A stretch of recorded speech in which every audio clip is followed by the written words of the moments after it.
The Vietnam War was one of the most challenging conflicts in modern history, fought in dense jungles, humid rice paddies, and mountainous terrain. To overcome these obstacles, the U.S. Army brought an arsenal of cutting-edge weapons to the battlefield. But how effective were these weapons in the chaos of Vietnam? In this video, we'll explore the guns, explosives, and vehicles that defined the U.S. Army's firepower during the Vietnam War. From the trusty M16 rifle to the fearsome Zippo flamethrower, small arms formed the backbone of the U.S. Army's operations in Vietnam, equipping soldiers with the tools they needed to fight in the close, chaotic engagements that defined the war. Among these, the M16 rifle became iconic, a symbol of the American soldier in Southeast Asia. Lightweight, with a high rate of fire and capable of semi-automatic and full-automatic modes, the M16 was designed for mobility and speed. However, its early deployment was plagued with controversy. The rifle's tendency to jam in the humid, muddy conditions of Vietnam led to widespread frustration and casualties in its initial years, earning it a notorious reputation. Over time, modifications like the M16A1 improved reliability, making it the primary infantry weapon by the late 1960s. Supporting the M16 was the M60 machine gun, nicknamed the Pig for its weight and bulk. This belt-fed, 7.62mm weapon delivered devastating suppressive fire, giving squads a significant advantage in firepower during engagements. However, its 23-pound weight made it a challenge to carry through the unforgiving terrain, a burden often borne by just one soldier per unit. For explosive firepower at close range, the M79 grenade launcher, known as the Blooper, was indispensable. This single-shot weapon allowed soldiers to lob 40mm explosive rounds into enemy positions concealed behind vegetation or entrenched in bunkers. Its versatility and ease of use made it a favorite among infantry units, filling a critical gap between grenades and mortars. Shotguns also played a significant role, particularly in the hands of point men during patrols or tunnel-clearing operations. Models like the Remington 870 were devastating in close quarters, especially in dense jungle or urban environments, where quick reactions were essential. Sidearms were not forgotten, with the Colt M1911 pistol providing officers and non-commissioned personnel with a reliable .45 caliber weapon. Meanwhile, the M72 Law rocket launcher brought portable anti-armor capability to the infantrymen, allowing a single soldier to target enemy vehicles, bunkers, or fortified positions with surprising accuracy. These small arms weren't just tools of war. They were a reflection of the challenges faced by soldiers in Vietnam. Each weapon served a specific purpose in a conflict where adaptability and firepower often determined survival. Explosives and heavy weapons played a pivotal role in the Vietnam War, offering the U.S. Army the firepower needed to confront a hidden and elusive enemy. Among the most feared and effective tools was the M18A1 Claymore mine. Shaped like a curved rectangle and packed with 700 steel ball bearings backed by plastic explosives, the Claymore delivered devastating results. When detonated, it unleashed a fan of lethal projectiles over a 50-meter range, making it indispensable for ambushes and perimeter defense. Its simple design and remote detonation capability turned it into a tool that soldiers could trust to protect their positions in an unpredictable war. Mortars were another key element in the Army's arsenal. The M29 81mm mortar and the larger M34.2-inch mortar were used extensively to provide indirect fire support, particularly when units encountered fortified enemy positions or required illumination during nighttime operations. Though highly effective, their weight often restricted their use to static locations like firebases, highlighting the challenges of deploying heavy weaponry in the dense terrain of Vietnam. Recoilless rifles offered an alternative for mobile firepower. The M67 90mm recoilless rifle, though cumbersome to carry, was critical for its ability to destroy enemy bunkers or light vehicles. Similarly, the larger M4106mm recoilless rifle, often mounted on vehicles, provided an added level of firepower, though its utility was sometimes limited by its bulk and need for stable firing platforms.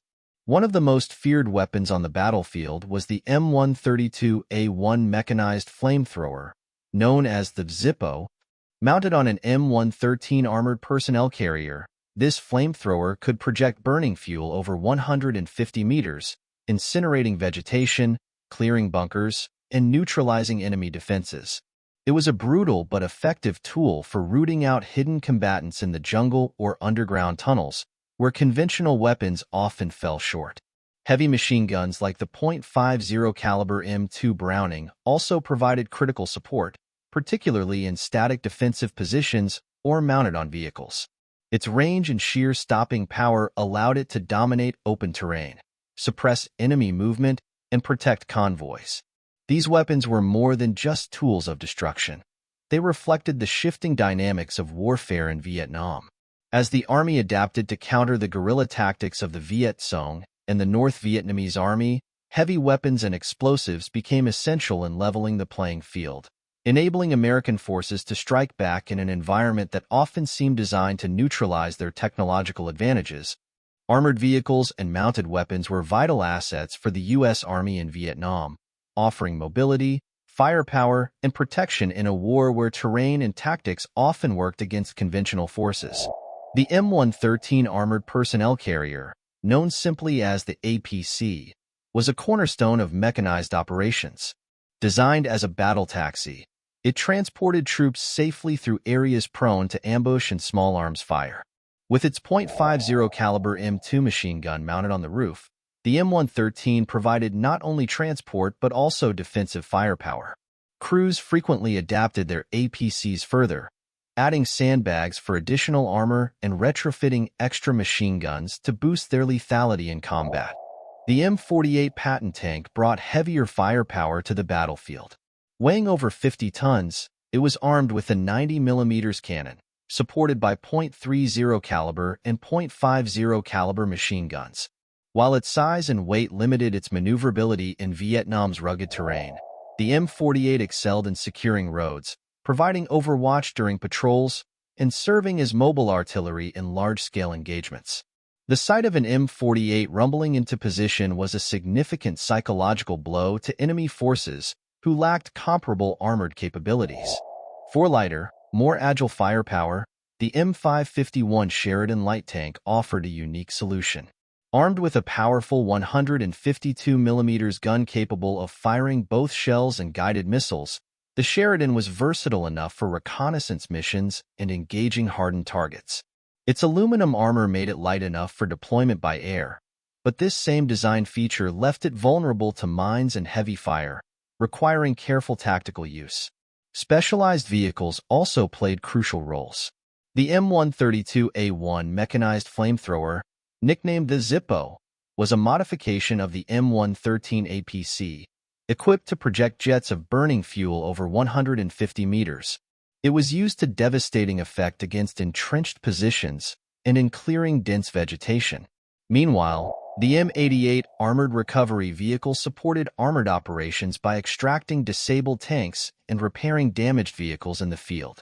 Mounted weapons extended the capabilities of these vehicles, turning them into mobile firebases.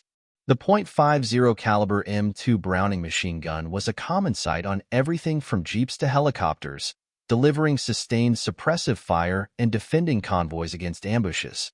Vehicles were also frequently equipped with M60 machine guns and occasionally recoilless rifles, ensuring that even lighter vehicles packed a punch in combat.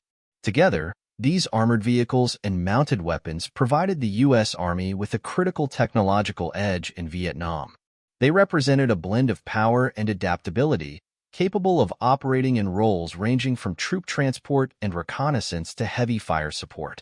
However, they also faced significant challenges, from the rugged terrain to the enemy's use of mines and improvised explosive devices, which often neutralized their effectiveness in Vietnam's unconventional battlefield.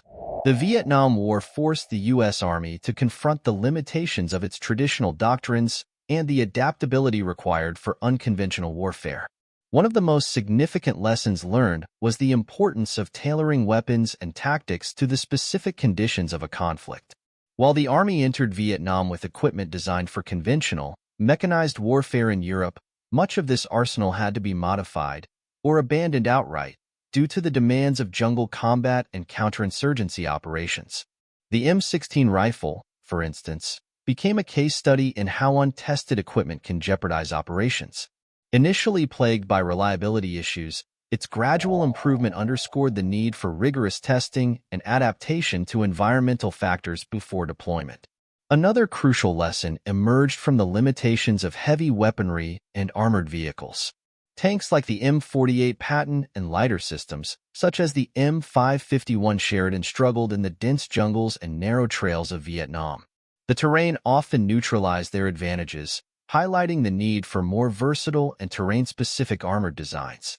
Similarly, the reliance on large, static firebases, while offering logistical hubs, made these installations targets for enemy assaults, requiring a re-evaluation of how forward bases were defended and supplied.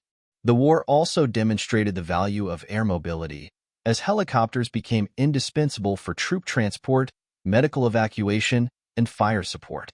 The widespread use of the Bell UH-1 Iroquois, or Huey, laid the foundation for modern air assault doctrine, reshaping how armies approach rapid deployment and battlefield mobility. However, Vietnam also exposed significant flaws in the Army's personnel policies, particularly the one-year individual rotation system. This approach undermined unit cohesion and leadership continuity, as experienced soldiers were constantly being replaced by fresh arrivals unfamiliar with the complexities of the conflict. It became clear that long-term unit stability and small unit cohesion were critical in counterinsurgency operations, where trust and teamwork were often the deciding factors in survival. The legacy of Vietnam's weaponry and tactics extended far beyond the war itself. The lessons learned directly influenced the development of future U.S. military systems, including advancements in lightweight, reliable weaponry, improved communication tools, and modular equipment that could adapt to diverse environments. Moreover, the war underscored the importance of preparing for unconventional conflicts, shaping American military doctrine for decades to come. From the refinement of small unit tactics to the emphasis on adaptability, Vietnam left a lasting imprint on the U.S. Army, shaping its evolution into the 21st century. We'd love to hear your thoughts on possible future topics. What areas of human evolution would you like to explore next? Leave your suggestions in the comments, and let's keep the conversation going. As always, our references and further reading are listed in the description below if you'd like to dive deeper into the subject. Thanks for watching, and we'll see you in the next episode. And do not forget, subscribe to The Knowledge.